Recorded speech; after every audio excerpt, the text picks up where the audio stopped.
Hi, guys. Let's talk about your informative speech, which is due this coming Sunday. So I hope some of you are preparing for it. So under Lesson 4's materials, you will find the instructions for the assignment. So your informative speech is going to involve choosing one area of Wake Tech, and I give a list in the instructions that you are going to talk about. So it can be an area of Wake Tech that you already know a great deal about. It can be an area of Wake Tech that interests you, an area of Wake Tech that maybe you want to learn more about. So the purpose of this speech is informative, right? So you want to inform the audience, which would be your classmates, your peers, and me as your instructor, about this great service that Wake Tech offers or this bad service that Wake Tech offers. It doesn't matter. It can be something that you had a good experience with or a bad experience with. And then, of course, you also need to have two sources. They can be a scholarly source. They can also be a primary source. And you will verbally cite them in your speech. So you're going to say, according to a recent article in New York Times, or you might say, according to the FDA's website. That's how you would cite that source in your speech.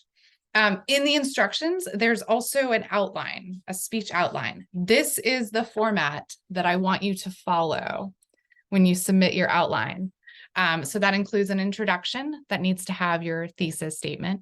It also includes the body of your speech, which will just be 3 main points, a conclusion, and then, of course, I also need to have a works cited page as well, too. Okay, so when you're filming your video, there's a few requirements, and that's also listed in Lesson 4's materials as well, too. So we're not going to require you to have an audience. So you can do this in the privacy of your own home. But I would make sure that you have no other distractions or interference with the audio.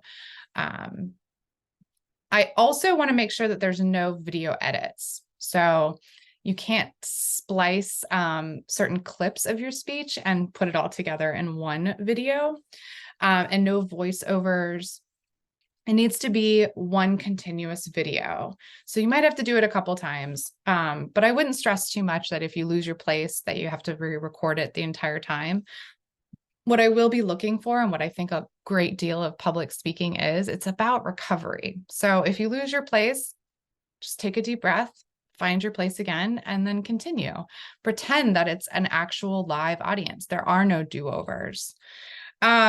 In your video, I need to make sure that I can see your waist up, not your shoulders up. I need to see from your waist all the way up. So prop your video, whether you're using your iPad, your phone, your laptop, or a video camera. You want to make sure that that's positioned appropriately. I need to be able to see your hands. I need to be able to see your eyes and your face. So consider some of the lighting sources. You might have to take a lampshade off of a lamp. You might have to position your camera near a window. But if I can't see your face or if I can't hear your voice, I either won't grade your speech at all, or you will receive a significant point deduction for that.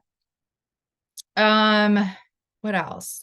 You also are going to be uploading your speeches to YouTube. And you're going to set those privacy settings to unlisted. And then in Blackboard, what you'll do is you will share the link to that video with me on Blackboard so that I can actually see it. So let's make sure that if you, you've set those settings so that I can watch it. You just want to have it unlisted. There's specific instructions in Lesson 4's. No, there's specific instructions and course resources, which I can reshare with everyone so that everyone's very clear on how to do this. If anyone is uncomfortable with uploading a video to YouTube, just please send me an email and maybe we can figure out an alternative of some sort. But I haven't had so far any students that are uncomfortable with it. But there could be an alternative as well too.